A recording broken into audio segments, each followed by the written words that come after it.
Reddit pregunta: ¿cuál fue ese momento en la boda que gritaba, "esto no va a durar"? La novia se acostó con el padrino porque el novio ya se había desmayado. Duraron apenas un año, y hasta donde sé, el novio nunca se enteró. Sinceramente, me atrevería a decir que ella estuvo con el mejor amigo porque quiso, no porque el novio se hubiera desmayado. Si no pudo mantenerse fiel ni siquiera en su propia noche de bodas, dudo mucho que ese fuera el único problema en la relación. Ese tipo de decisiones no suelen aparecer de la nada. Generalmente son el reflejo de algo que ya venía mal desde antes. Cuando digo ellos, me refiero a la novia y al padrino. Del novio no tengo idea.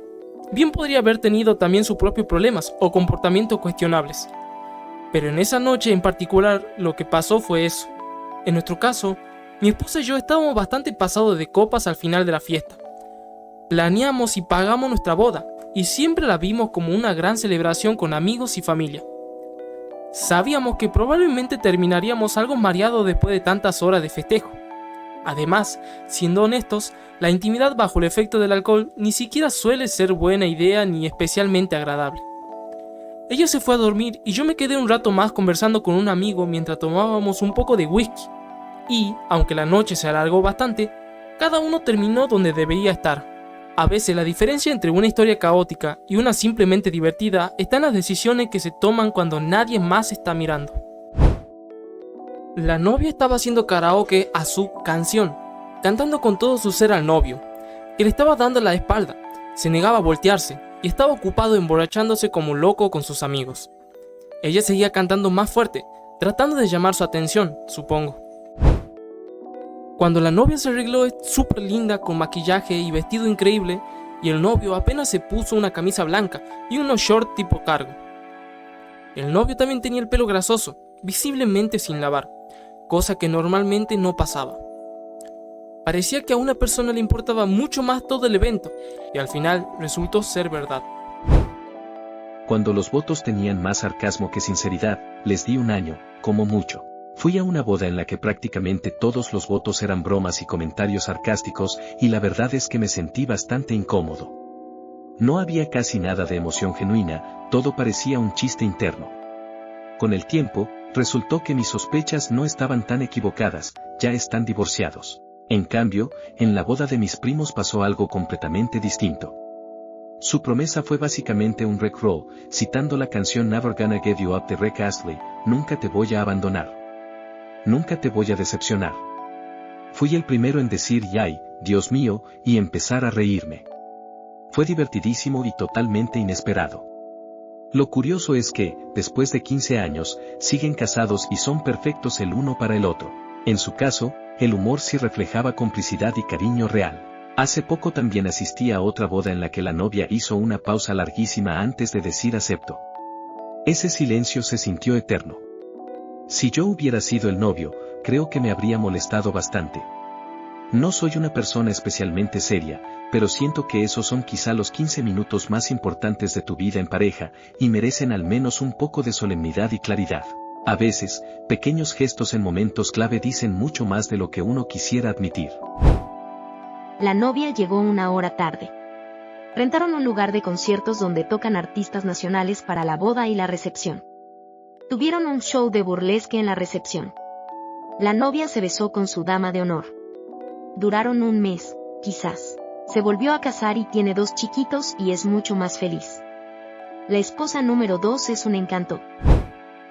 La mamá del novio le dio un beso en la boca que se prolongó varios segundos, demasiados segundos, mientras la novia estaba parada al lado, visiblemente incómoda y sin saber muy bien cómo reaccionar.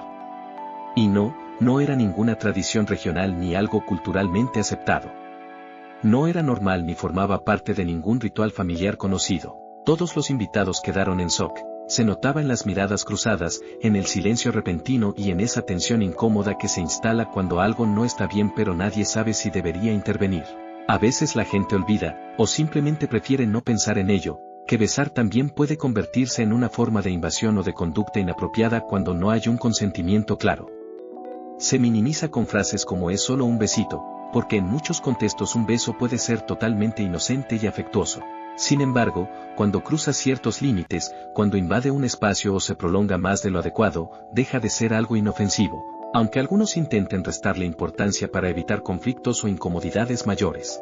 Me da pena el novio, porque si ella ha estado haciendo ese tipo de cosas desde que él era pequeño, es posible que ya no perciba lo extraño de la situación. O, si lo percibe, quizá haya aprendido a normalizarlo. Y si en el fondo sí le incomoda, tal vez se sienta atrapado, culpable o incapaz de decir algo por miedo a herir sentimientos o generar un escándalo familiar. No debe ser fácil marcar límites cuando se trata de un padre o una madre, especialmente en un evento tan público y simbólico como una boda. También asistí a otra boda donde el papá de la novia hizo algo muy parecido con su hija. Era evidente que ella no lo esperaba ni se sentía cómoda, su lenguaje corporal lo decía todo. Tampoco era algo culturalmente habitual. A la mayoría de los invitados les dio una sensación extraña, pero casi todos optaron por mirar hacia otro lado y no armar una escena para no arruinar el momento.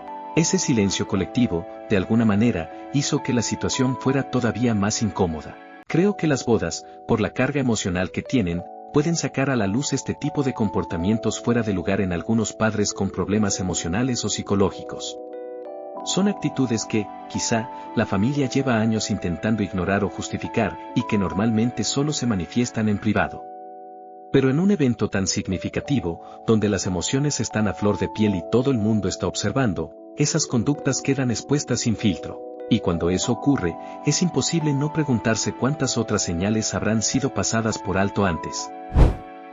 Así que la novia había preparado un baile con sus damas de honor. Un baile bien divertido y tierno. De verdad, no de esos que dan cosas que a veces se ven. Mientras bailaban, el novio no paraba de enterrar la cara de vergüenza y de hacer bromas con los padrinos, como burlándose. Se divorciaron 4 meses después. Practiqué una canción por meses y finalmente me armé de valor para cantársela a mi novio. Se puso mal. Me encantaría decir que terminamos poco después, pero estuvimos juntos otros 7 años antes de que sus cuernos descontrolados lo echaran todo a perder. Dicho eso, mi yo del pasado se acuerda de ese momento en el que éramos bastante nuevos en la relación y básicamente le abrí mi corazón, y su reacción fue tan mala que debería haber empacado mis cosas y largarme en ese momento. Ojalá lo hubiera hecho.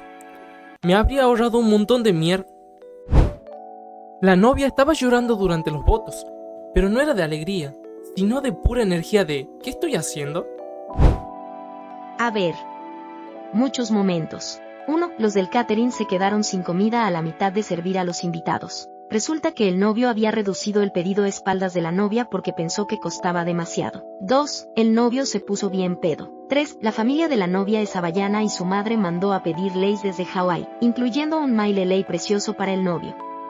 Al final de la noche, lo había perdido /diagonal tirado a la piscina del hotel.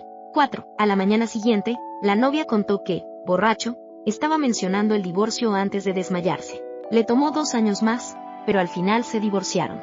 Mi esposa y su padre nunca han sido cercanos. Aunque él estuvo en su vida, hizo lo mínimo y la hizo sentir como si realmente no la quisiera. Sus padres solo estuvieron saliendo como por un mes cuando ella quedó embarazada inesperadamente.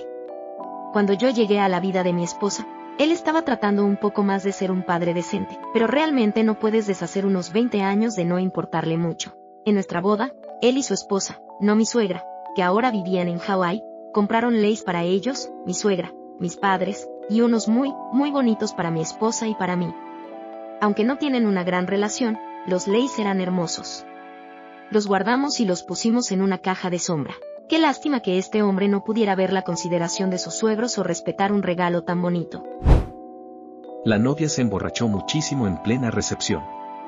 En un momento se metió debajo de una mesa y se puso a llorar, diciendo en voz alta lo malo que era su marido en la intimidad. No quería salir de ahí. Y eso pasó más o menos a la mitad de una boda que, desde el principio, ya venía siendo un auténtico desastre. El día había arrancado con temperaturas de más de 100 grados Fahrenheit, o sea, un típico y sofocante día de agosto en Arizona. Aún así, el grupo del novio insistió en llevar trajes de lana porque, según él, nada se ve mejor que un traje de lana. El novio tenía una actitud bastante desagradable, con una masculinidad muy frágil, decía cosas como que comer pollo era poco masculino porque no es carne de verdad. Ese era el nivel. Para colmo, la novia aparentaba ser muchísimo más joven de lo que era, aunque en realidad tenía 20 y tantos, así que la impresión general ya era extraña desde el comienzo. Se suponía que iba a ser una boda sin alcohol. Creo que la razón era ahorrar dinero, aunque no lo recuerdo con exactitud. El punto es que, oficialmente, no habría bebidas. Extraoficialmente, mucha gente decidió adelantarse y beber antes de la ceremonia y durante los intervalos. Así que cuando empezó la recepción, varios invitados ya estaban bastante alterados. En medio de todo eso, ella terminó debajo de la mesa, llorando y diciendo que no quería tener relaciones esa noche porque él era muy malo, que nunca lograba satisfacerla y que además tenía gustos extraños que a ella no le agradaban. La escena era tan surrealista que parecía sacada de una comedia incómoda. Yo, sinceramente, no sabía si reír o quedarme en silencio. Mientras tanto, la situación escaló todavía más. Algunas primas, mujeres adultas, tanto de su lado como del de él, comenzaron a discutir. La discusión se volvió física y terminaron dentro de una fuente decorativa. Entre empujones, extensiones de cabello volando, o quizá era cabello real, vestidos desgarrados y gritos, el caos fue absoluto. Incluso rompieron una figura de cemento que formaba parte de la fuente. Al final, tuvieron un hijo, pero no mucho tiempo después se divorciaron.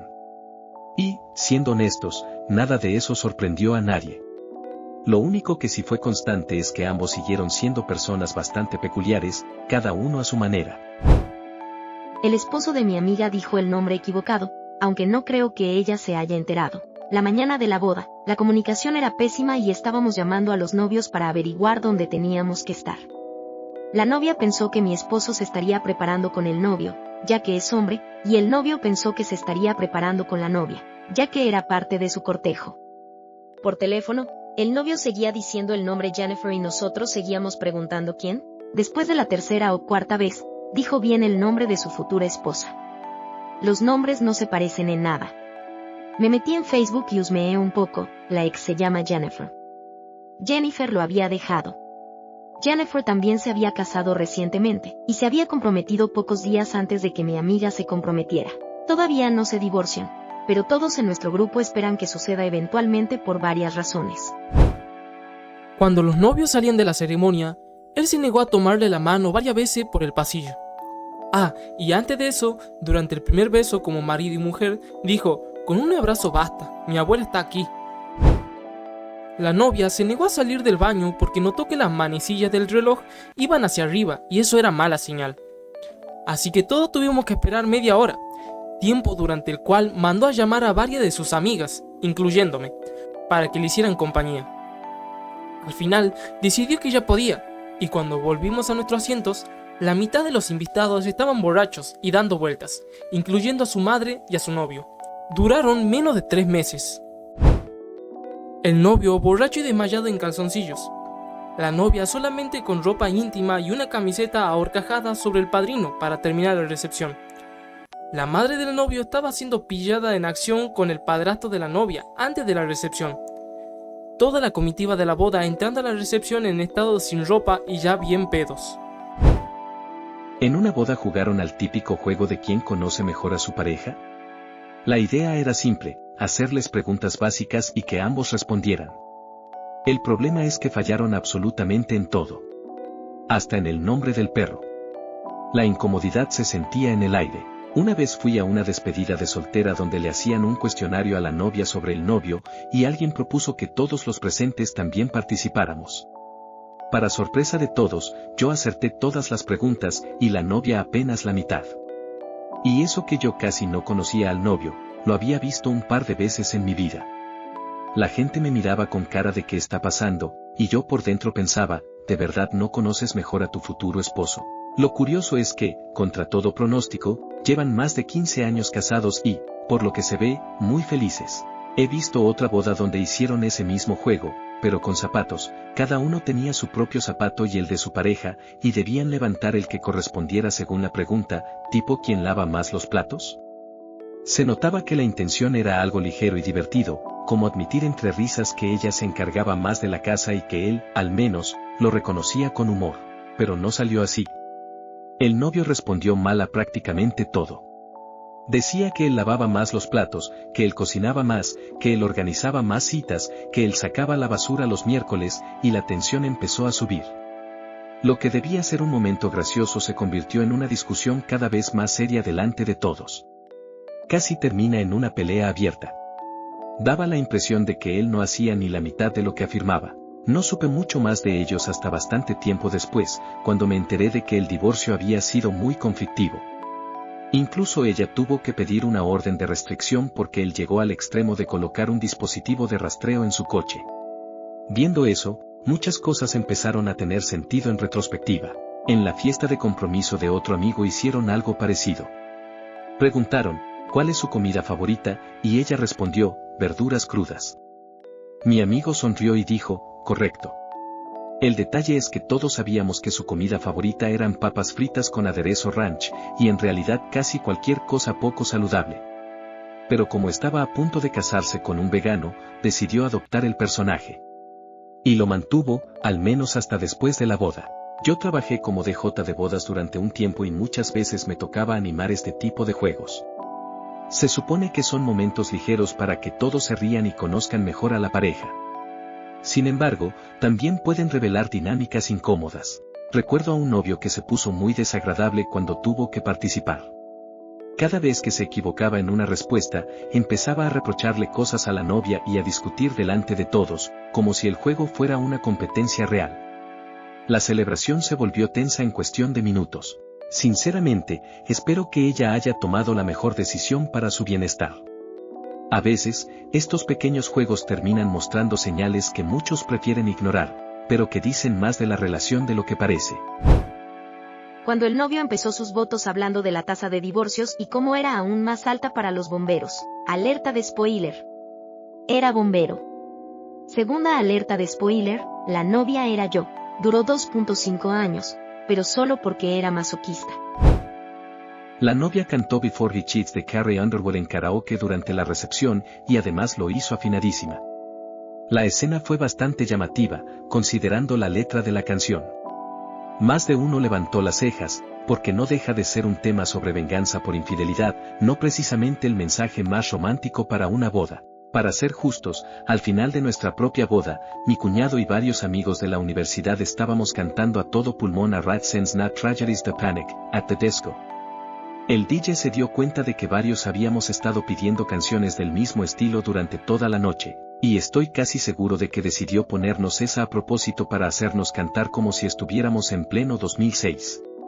Fue un momento caótico, lleno de gritos desafinados y risas. Muy buenos tiempos, la verdad. Al final, creo que la elección de una canción de karaoke no significa demasiado en términos profundos sobre la relación. A lo sumo, puede reflejar la generación en la que creciste, el tipo de música que marcó tu adolescencia o el grupo de amigos con el que compartes referencias. A veces una canción es solo eso, una canción divertida que todos saben y que garantiza que la pista se llene, aunque la letra no sea exactamente el himno ideal para un matrimonio recién estrenado. Durante los votos, el novio le dijo a la novia, imbécil. En serio, no es broma. Me quedé con la boca abierta. Se divorciaron a los pocos meses.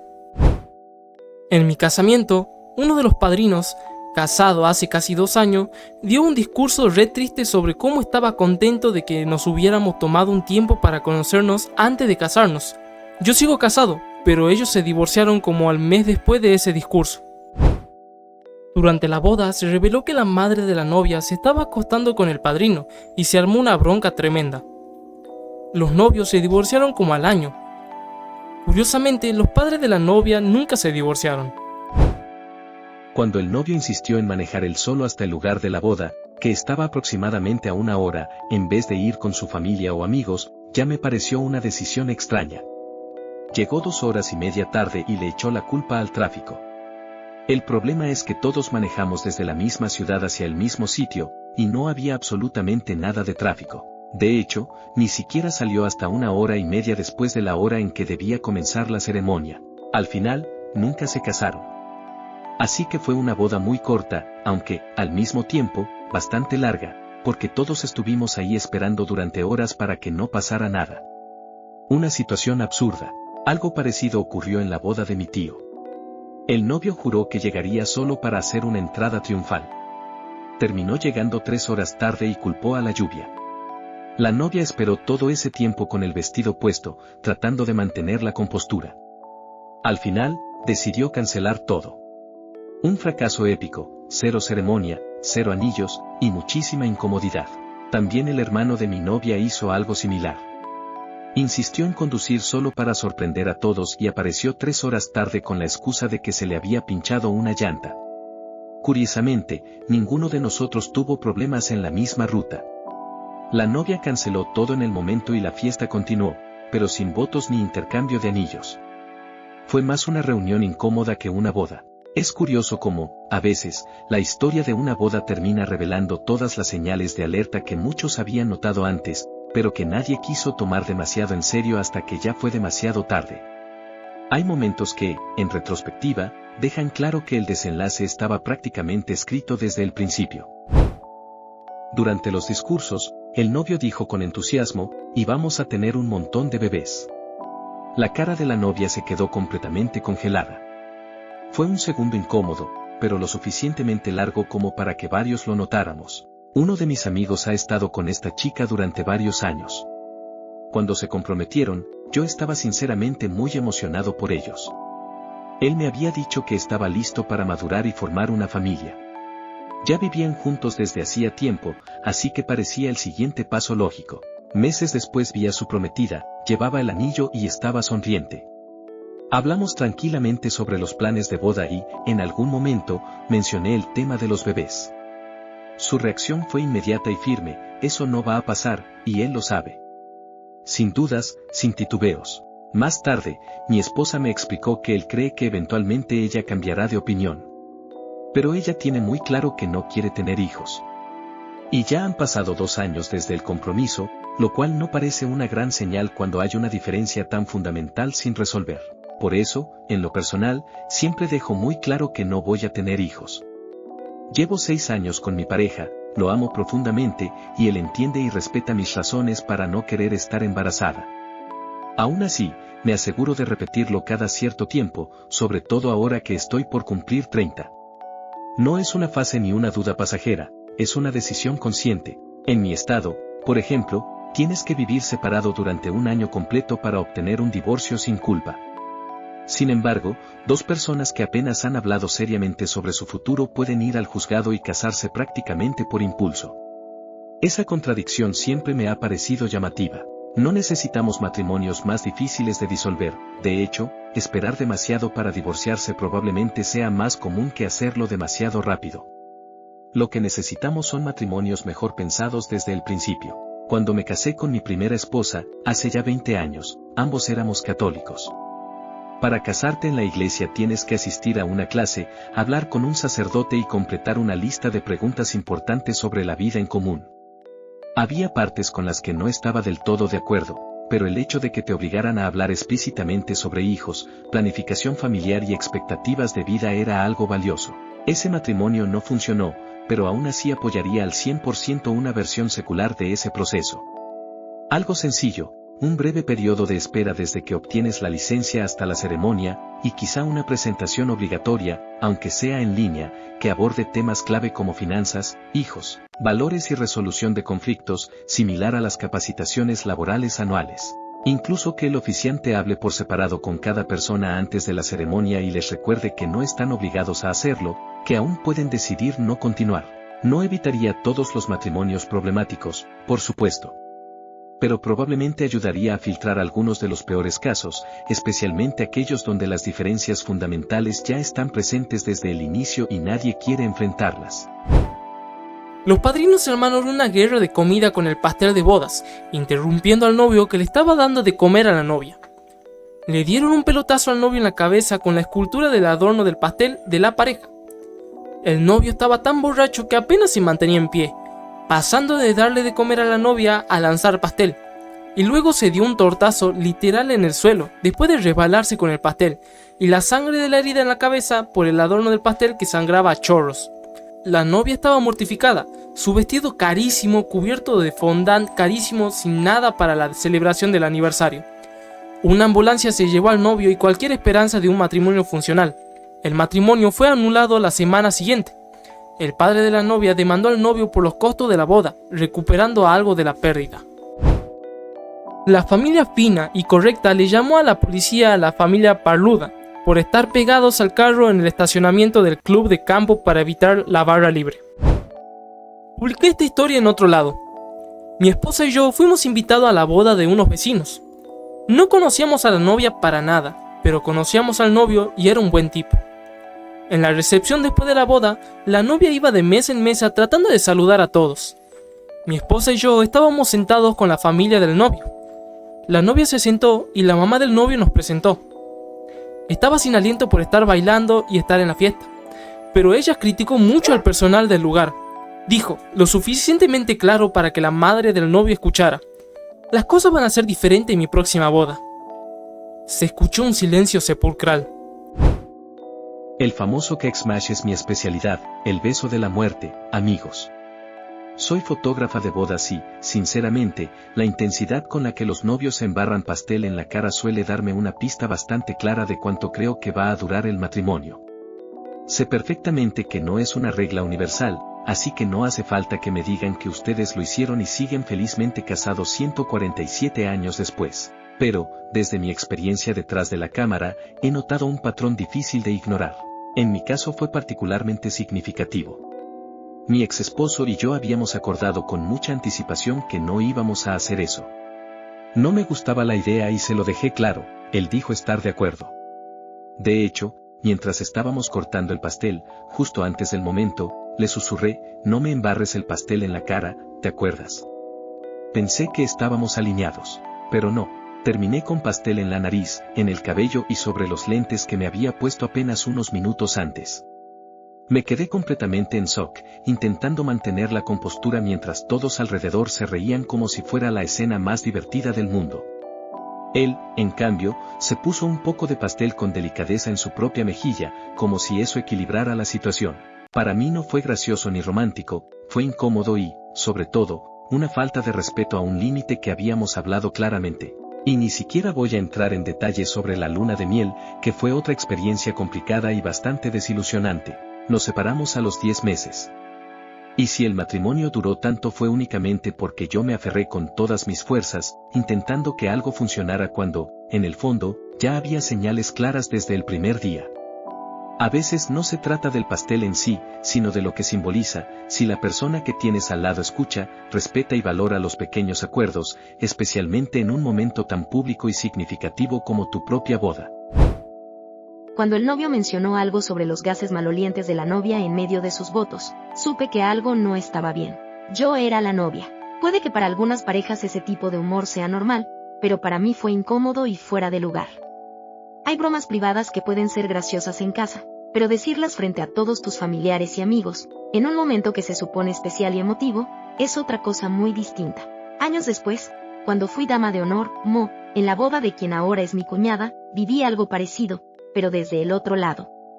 Su mamá quiso ayudarme con el discurso y me ofreció anécdotas supuestamente graciosas de su infancia.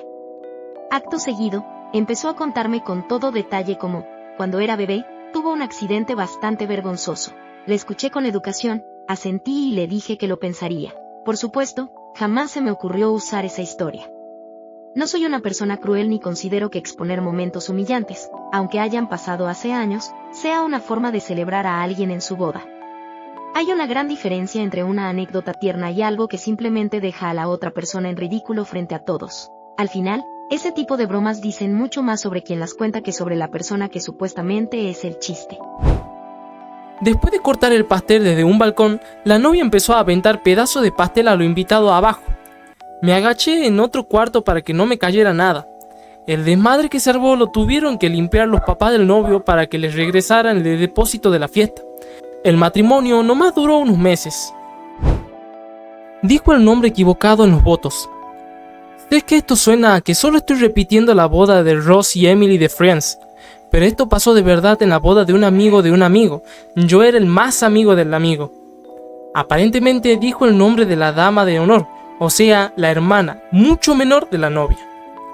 Nunca supe si había algún tipo de lío. Pregunté un poco, pero no mucho porque no conocía a mucha gente de allí. pero sí escuché de mi amigo después que se divorciaron menos de 3 meses después. El novio se puso hasta las manitas y le estrelló un vaso en la cabeza a la novia, sin heridas graves, excepto cuando le dieron una paliza de aquellos el hermano y el padre. Antes de la boda, su segundo matrimonio a mediados de los 20, no podía pronunciar bien su apellido. Le puso los cuernos varias veces, borracha, perdida, pero proyectaba esas inseguridades y decisiones en él. Durante la boda, el ministro intentó empezar la boda. Nos reunimos hoy aquí sin que ella siquiera caminara por el pasillo. Su papá, justo después de los votos, soltó: "No van a durar". Su nuevo suegro se puso como Cuba y robó cosas del vestuario de los padrinos. La cereza del pastel fue que eligió una granja de caballos como lugar de la boda. El novio es súper alérgico a los caballos.